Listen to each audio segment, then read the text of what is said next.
Hello everyone, welcome to Chanakya coaching centre. जैसे कि आप सब जानते हैं, हमारी ब्रह्मास्त्र की सीरीज़ चल रही है। तो उसमें आज का जो आपका लेक्चर है वो मैथ का है।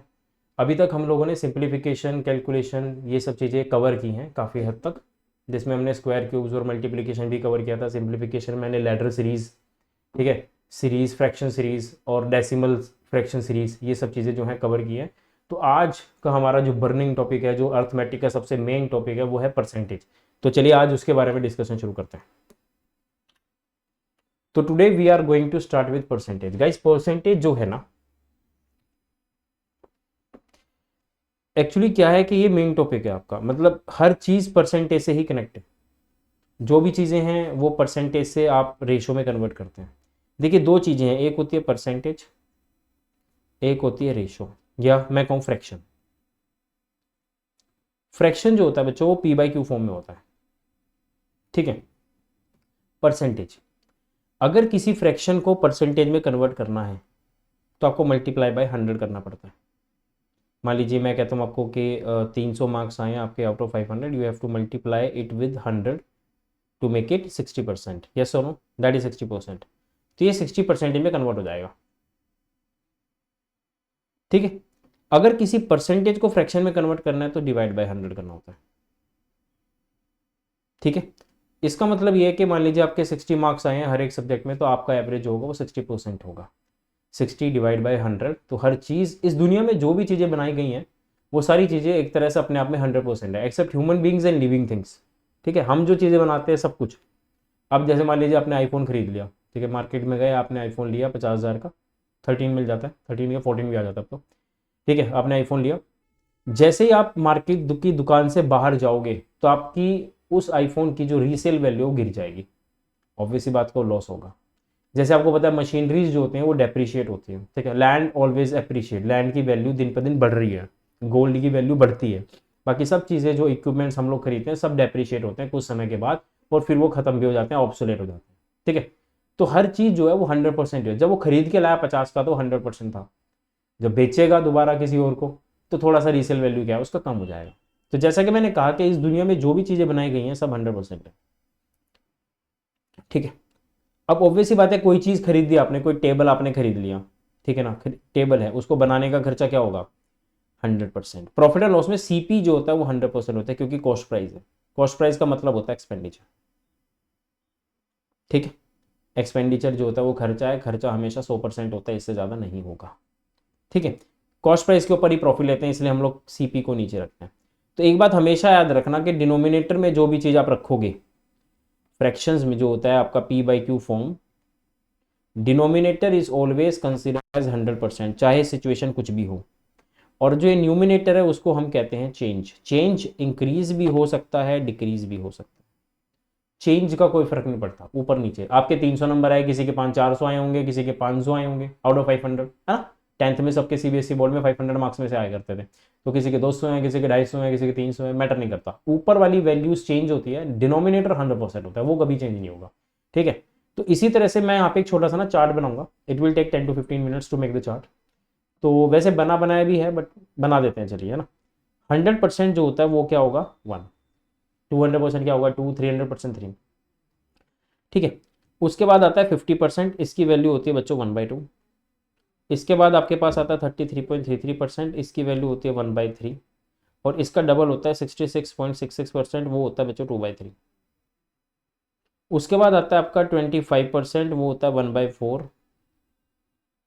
50% 1/2 या 2/4। 75% इज 3/4। इसके बाद आता है आपका 20%। 20% की वैल्यू होती है बच्चे 1/5। 40% इसका डबल होता है, दैट इज 2/5। 60% इसका ट्रिपल होता है बच्चों, 3/5। 80% आपके पास हो जाएगा 4/5, और 100% होगा 1। अब क्यों लिखवा रहा हूँ वो भी डिस्कशन करेंगे। इसके बाद आता है 14 2/7%, या फिर 14.28%, इसकी वैल्यू होती है बेटा 1/7। 28 4/7%, या फिर 28.56%, इसकी वैल्यू होती है बच्चों 2/7। 42 6/7%, या फिर 42.84%, इसकी वैल्यू होती है 3/7। 57 1/7% या फिर 57.14%, इसकी वैल्यू होती है 4/7। 71 3/7% या फिर 71.42%, इसकी वैल्यू होती है 5/7। 85 5/7% या 85.70%, इसकी वैल्यू होती है 6/7। Is that clear? तो उसके बाद जो है आपके पास 6/7 है तो फिर 7/7 आ जाएगा। तो ये बड़ी इंपॉर्टेंट है, ये वाली सीरीज ना बहुत इंपॉर्टेंट है। ये आपसे दोनों तरीके से, जैसे आपको 20% पता था पर कई बच्चों को 75% नहीं पता तो 3/7 हो गया, 80% नहीं पता तो ये हो गया, है ना, 66.66 नहीं पता तो ये हो गया। ये तो पूरी सीरीज नहीं पता होगी क्योंकि ये तो पूरी इंपॉर्टेंट है। Is that clear? चलिए आगे बढ़ते हैं। इसके बाद हमारे पास है 12.5%, जिसकी वैल्यू होती है 1/8। इसका डबल करेंगे 25%, इसकी वैल्यू होगी 1/4 या फिर 2/8, डबल है ना। 37.5% 3/8। इसके बाद होता है 50% 1/2। कुछ चीज़ें रिपीट भी होंगी, रिपीट करने में कुछ नहीं जाता। 4/8। इसके बाद आता है 62.5% विच इज़ 5/8। इसके बाद आता है 75% विच इज़ 3/4 एंड 6/8। इसके बाद आता है 87.5%, ये आपके पास होगा 7/8। इसके बाद आता है बच्चों 11.11% which is 1/9। 22.22% which is 2/9। 33.33% which is 3/9 या फिर 1/3। 44.44% which is 4/9। 55.55% which is 5/9। 66.66% which is 2/3 और 6/9। 77.77% इज़ 7/9 और 88.88% इज़ 8/9। ठीक है। अब इसके बाद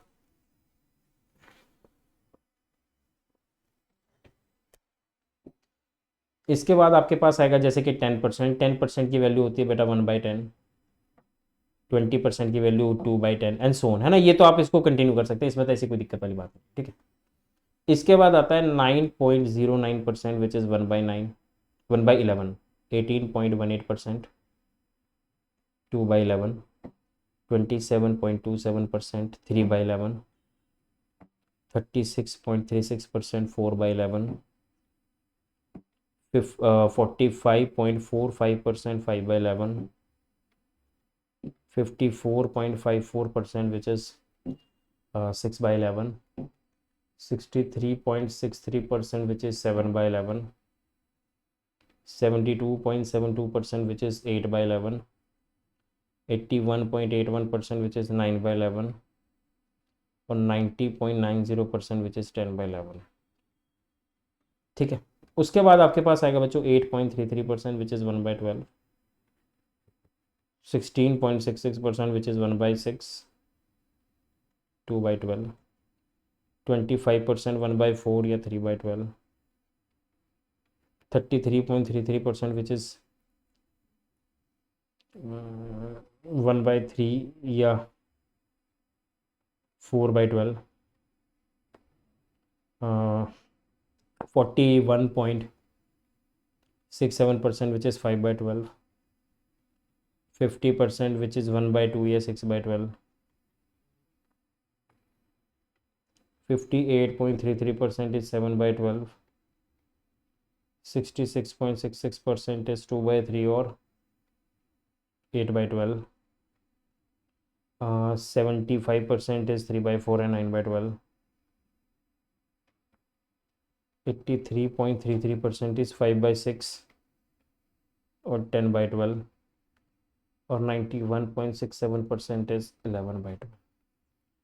इज दैट क्लियर? तो ये परसेंटेज जो है ये काफ़ी इंपॉर्टेंट है, मतलब आपको ये चीज़ें डिटेल में याद होनी चाहिए। इसका यूसेज क्या है वी विल डिस्कस, हर एक चीज़ आपको बताई जाएगी। पहले आप एक बार इसको चार्ट को ध्यान से कवर करते हुए चलिए। ठीक है। उसके बाद आपके पास बनेगा एक, बस अब मेन कराऊंगा मैं। जैसे 1/13 कितना होता है, 1/14, 1/15, 1/16, 1/17, 1/18, 1/19 एंड 1/20। 1/20 आपको पता है 5% होता है। 1/19 होता है 5/19% या फिर 5.28%। ये होता है 5/9%। या फिर 5.55%।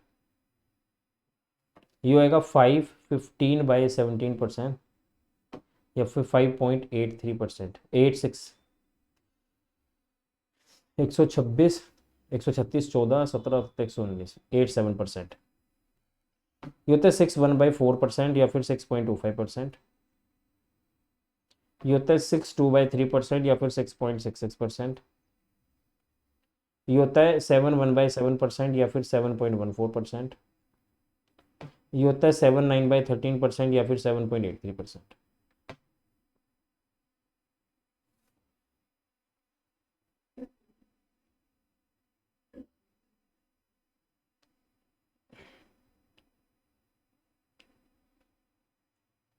$7.69%। Is that clear? तो ये पूरा का पूरा जो चार्ट आपने पढ़ा है, एक ये वाला आपको डिस्कस करना है, ठीक है, ये अच्छे से पता होना चाहिए। मैं कि ना इसकी छोटी सी बारीकी समझा देता हूँ कि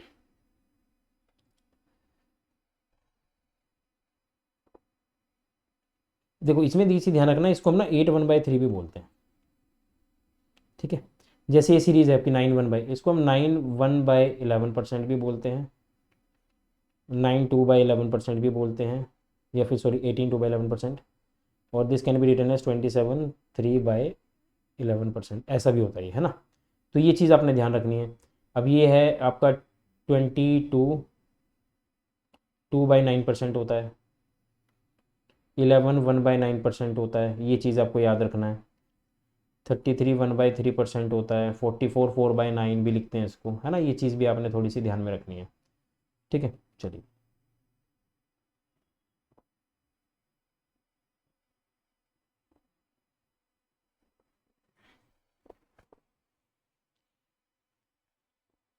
चलिए आगे बढ़ते हैं। तो ये चीज़ आपको ध्यान में रखनी है। अब मुद्दे पे चलते हैं। मुद्दा ये है भाइयों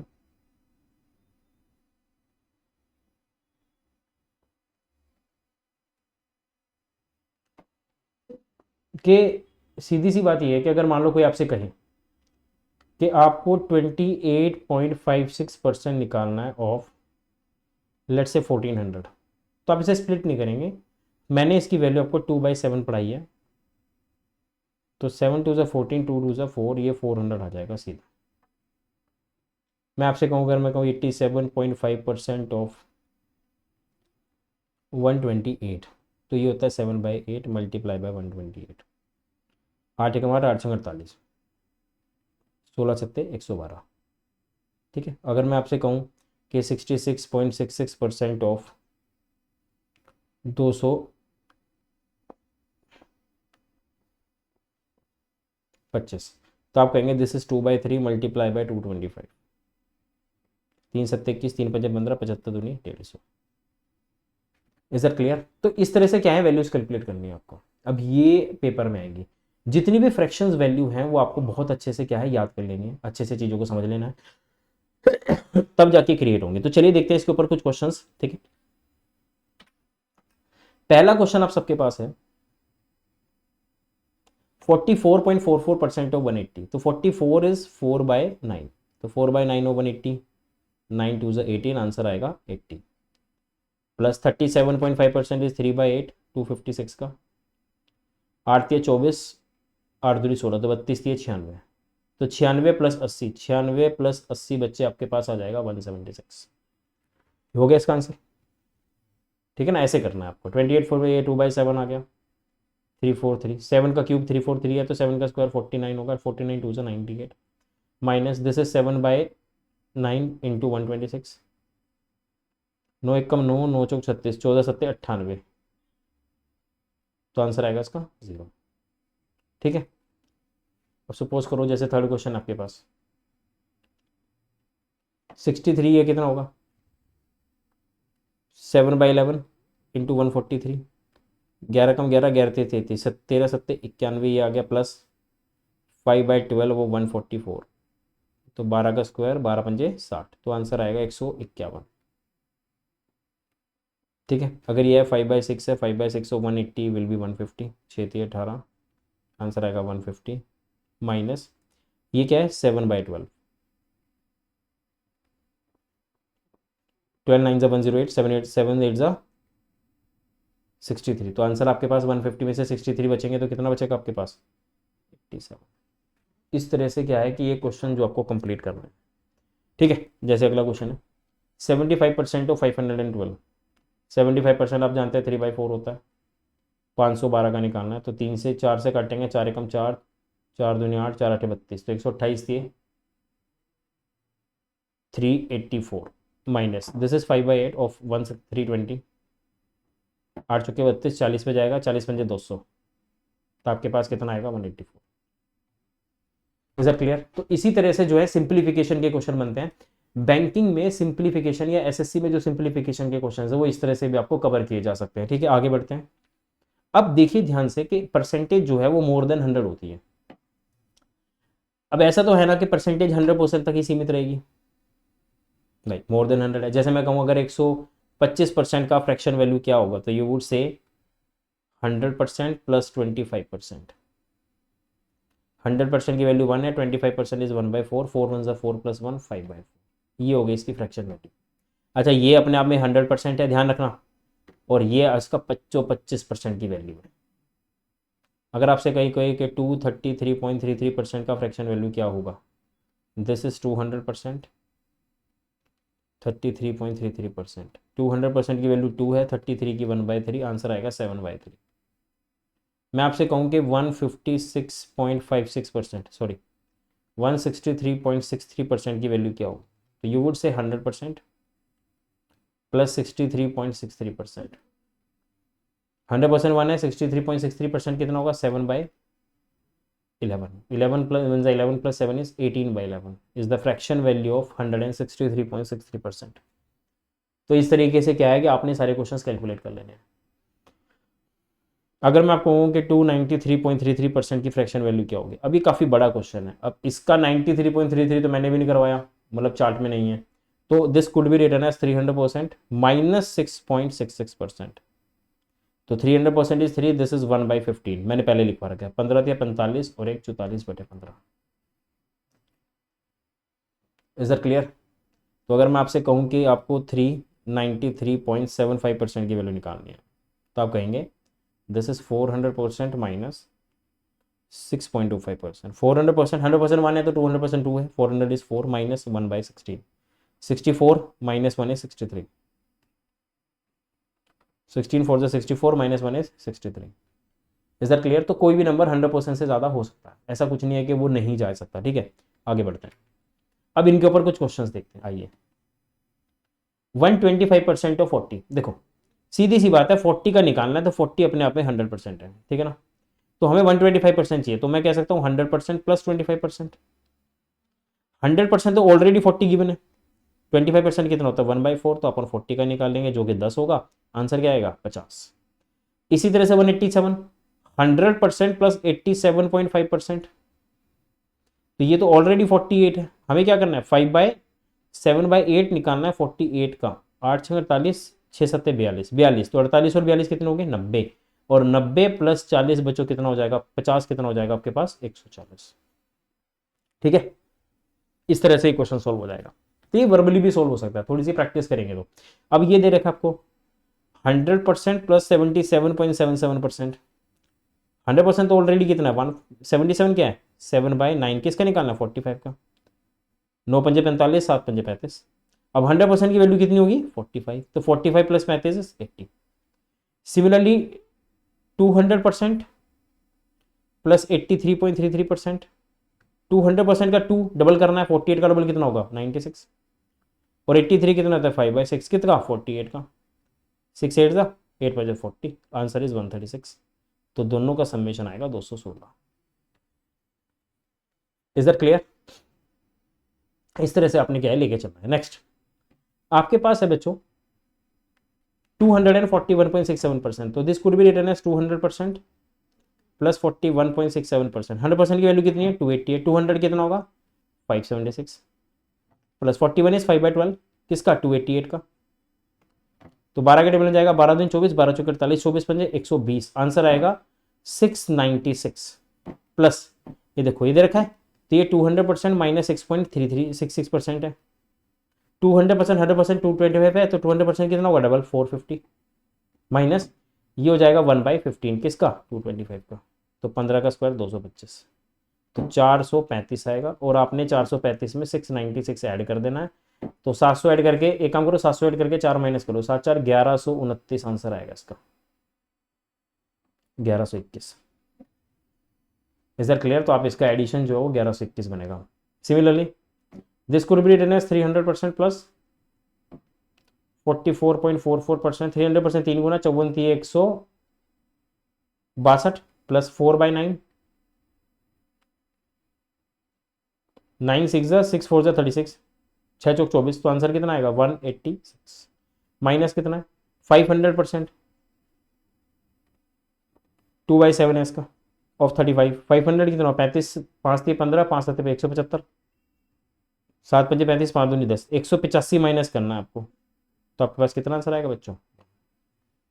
तो आई होप कि आपको ना ये सब चीज़ें क्लियर हो रही होंगी कि सिंप्लीफिकेशन जो है किस तरह से आ सकती है। आगे पीछे कुछ भी हो सकता है, आपसे लेस देन 100 वाले केस भी पूछे जा सकते हैं, मोर देन 100, उनको सबको मिक्स करके भी पूछा जा सकता है, कोई इसमें नहीं है, कैसे भी आपसे पूछ सकते हैं। ठीक है, अगला क्वेश्चन देखते हैं। 172, दिस इज 100% प्लस 72.72%। तो 100% की वैल्यू तो 330 है। 72 कितना होता है 8/11, 30, 8 3 24, 240, आंसर कितना आएगा 550, 570 माइनस ये देखिए this is 200% plus 57.14%। 200% is 2 times 2 into 196 plus this is 3/7।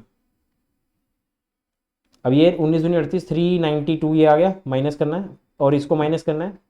7 2 14, 7 8 56, 28 3 84। तो ये सारा माइनस होगा, तो ये मेरे कितना माइनस होगा 476 माइनस करेंगे आउट ऑफ 576, तो आंसर आएगा 94। तो आपके पास 94 आंसर आ गया। तो इस तरह से बच्चों क्या है कि आपको कैलकुलेशन करनी है और इसी तरह से आपको प्रैक्टिस भी करना है। कोशिश ये करनी है कि डायरेक्ट एक छोटे से समेशन का जो है वो आंसर ले लिया जाए एक बारी में, उसके बाद ही सारी चीजें डिस्कस की जाए। तो आई होप कि आपको ये सेशन समझ में आ रहा होगा। तो चलिए आगे चलते हैं। एक कॉन्सेप्ट है छोटा सा, that A% of B is equal to B% of A। अब बच्चों A% of B is equal to B% of A बिल्कुल सही कॉन्सेप्ट है। क्या है इसमें, A/100 इंटू बी लिख सकता हूं और इसको एज इट इज AB/100 भी लिख सकता हूं। तो क्यों ना मैं B/100 इंटू A लिख दूं, बात तो एक ही है ना। तो इसलिए ये कॉन्सेप्ट सेम है, तो इसको हम B% ऑफ A भी लिख सकते हैं। एग्जाम्पल के तौर पे अगर मैं आपको एग्जाम्पल दूं, मान लीजिए आपसे कोई कहे कि 36% ऑफ 37.5, तो मैं इसको ऐसे भी लिख सकता हूं that 37.5% of 36, this is 3/8 multiply by 36, 8 चौके 32, 8 पंजे 40, 45 दिया 135, 13.5। बजाय कि मैं लिखूं 36 डिवाइड बाय 100 मल्टीप्लाई बाय 37.5, फिर आप डेसिमल हटाओगे नीचे 100 लिखोगे, it will completely wastage of time, बहुत ज़्यादा समय लगता है इन चीज़ों में। ठीक है ना। तो इससे अच्छा है कि आप लोग ये सब चीज़ें सीखें, ये चीज़ें ज़्यादा ईजी हैं as compare to other things. Let's take one more example, if I would say 144% of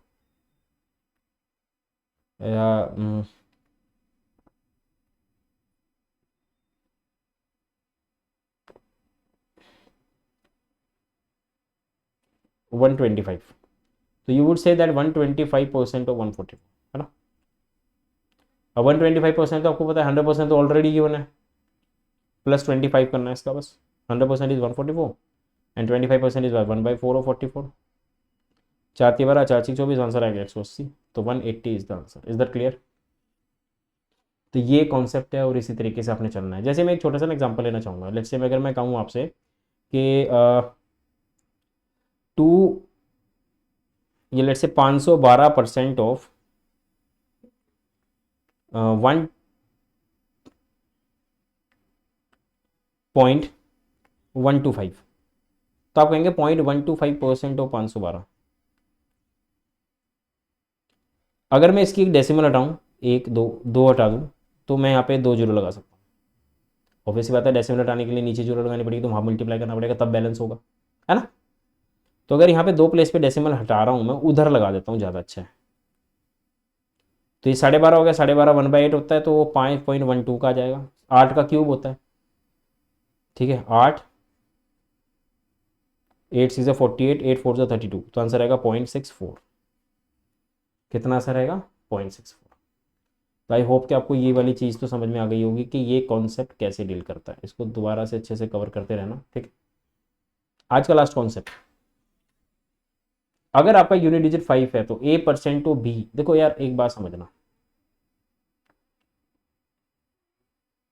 A% of B का मतलब है अगर यूनिट डिजिट 5 है तो मैं यहाँ 2 से मल्टीप्लाई करूंगा तो यहाँ पे 2 से डिवाइड करना पड़ेगा। बैलेंस करने के लिए चीज़ें की जाती हैं, ठीक है ना। तो यहाँ 4 से करूंगा तो 4 से डिवाइड, 8 से करूंगा तो 8 से। Let's take an example, if I would say 12.5% of आपको दे रखा है कुछ 64, अगर मैं इसको 2 से डिवाइड करूँ तो दिस कुड बी 25% ऑफ, तो इसको मुझे 2 से डिवाइड करना पड़ेगा 32। देखो आंसर सेम आएगा, 12.5% is 1/8 of 64 which is 8, 25% is 1/4 of 32 which is 8, कोई दिक्कत नहीं है। अगर मैं इसको फिर से 2 से डिवाइड करूँगा तो दिस कुड बी 50% ऑफ 16, तो this could B 1/2 of 16 which is 8, तो कोई चेंज नहीं है इसमें, तो हम इसको कर सकते हैं। एक छोटी सी बात जो आपने हमेशा याद रखनी है, अगर आपके पास कभी भी डेसिमल में 0.125 आ जाए, मतलब तो इसको 8 से मल्टीप्लाई करने के बाद यू कुड राइट 1,000, 1.000, मतलब 1% बन जाता है। 125 80,000 होता है, तो आप इसको डायरेक्टली मल्टीप्लाई कर सकते हैं। जैसे एक छोटा सा एग्जाम्पल देता हूँ कि आपको दिया 3.125% ऑफ 512, तो अगर मैं इसको 8 से मल्टीप्लाई कर दूँ और इसको 8 से डिवाइड कर दूँ तो ये 1000 बन जाएगा। मेरा मकसद ये है कि 5 को 0 में कन्वर्ट करना है। तो अगर मैं एक एक करके करूंगा, मतलब पहले 2 करूंगा फिर 2 करूंगा फिर 2 करूंगा, तो मेरा टोटल टाइम वेस्ट होगा। तो मैं जस्ट यहाँ पे ध्यान दूंगा कि 0.125 को अगर 8 से मल्टीप्लाई कर दिया जाए तो वो 1000 बनेगा। तो मैं इसको लिख सकता हूँ 3 + 0.125%। अब 8 से करेंगे 24 हो जाएगा, इसको 8 से करेंगे तो ये 1 बन जाएगा, 1.000, तो 25% बन जाएगा एज इट इज। और 512 से करेंगे तो ये 64 आएगा ऑफ 64। तो देखिए 1/4 of 64 is 16। Is that clear? तो आई होप कि आपको यहाँ तक का ये सेशन तो जो है समझ में आ गया होगा। आगे इससे रिलेटेड हम लोग क्या करेंगे, क्वेश्चंस को थोड़ा सा डिस्कस कर लेंगे। मैं अगली क्लास में इससे रिलेटेड शीट बना के लाऊंगा, तो शीट पे मैं थोड़ा सा आपको ये अच्छे से क्वेश्चन समझा दूंगा, थोड़ा क्लियर हो जाएगा, ठीक है। तो चलिए आज का सेशन यहीं पे क्लोज करते हैं। Thank you so much guys, have a good day.